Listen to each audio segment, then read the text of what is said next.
Yo, what's up guys? Welcome back to today's video. In today's video, we're actually picking up where we left off in the last one.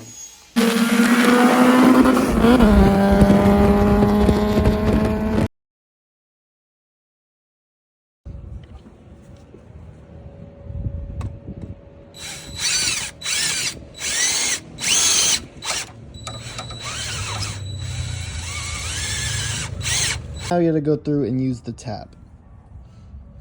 Okay, I went through and tapped all three of the holes. Each one has the thread. Now you just have to go through and put the thread inserts in there.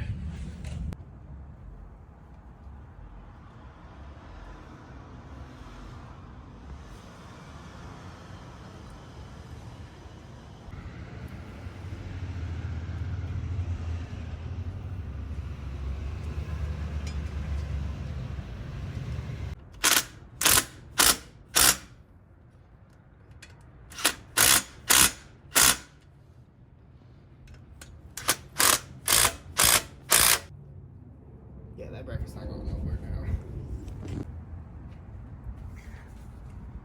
I could pull the engine from this bracket now. Sheesh. There we go. Now we're gonna go ahead and pull off this shift selector, and then we're gonna put the other one on just to see maybe if that's the problem. We're gonna have to install the cables afterwards as well, and then we're gonna test and see if we have reverse. All right, now it's time to install this new shift selector. All right. New shift selector in, bracket is now bolted down completely. Now just to put the shift cables on, I have a few little washers and stuff that I'm gonna put on there as well, so make sure that they're super sturdy and they won't move.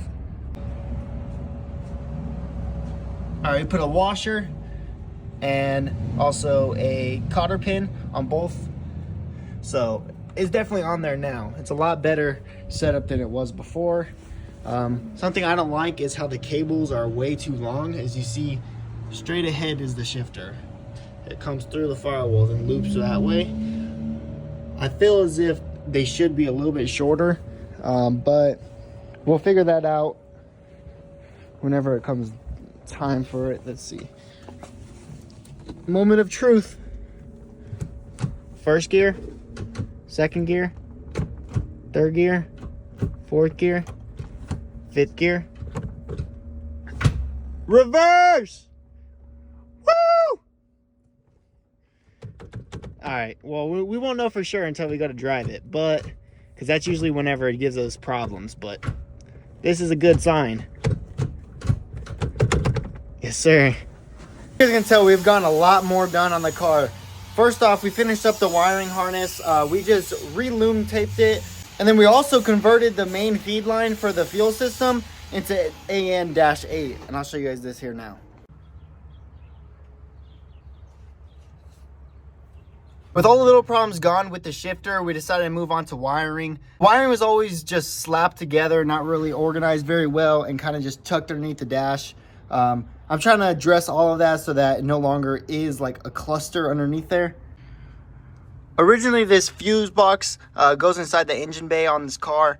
I relocated it inside of here, and with all the AC and everything I had in there, it was tucked above all the AC stuff, and honestly, it was really hard to reach. So if I ever had wiring problems or if I needed to switch a fuse, it was gonna be hard to actually access and get to.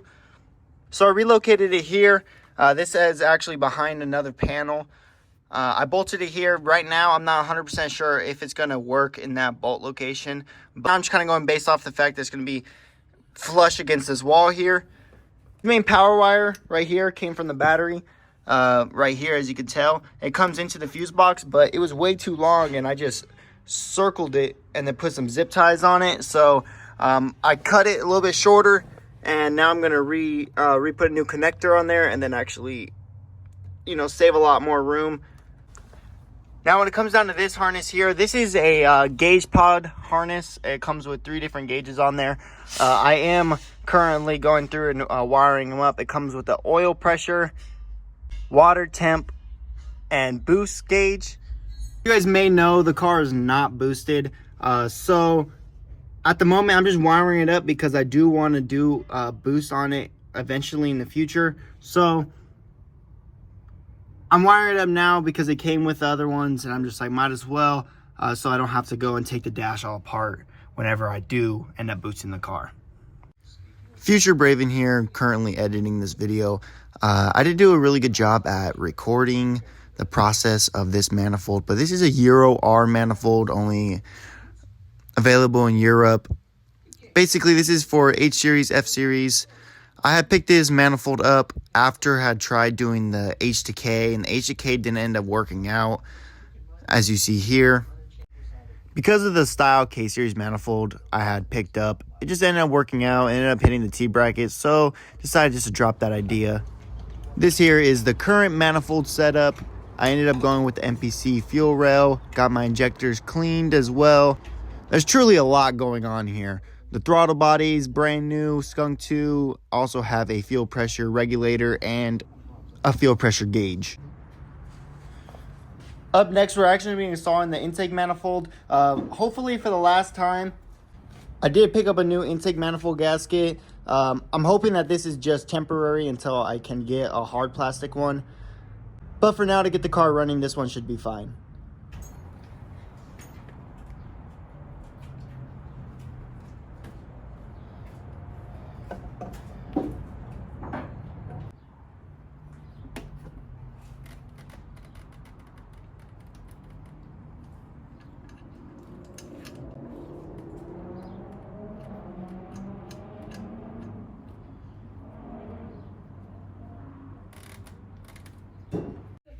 Overall, I'm super stoked with how this manifold came out.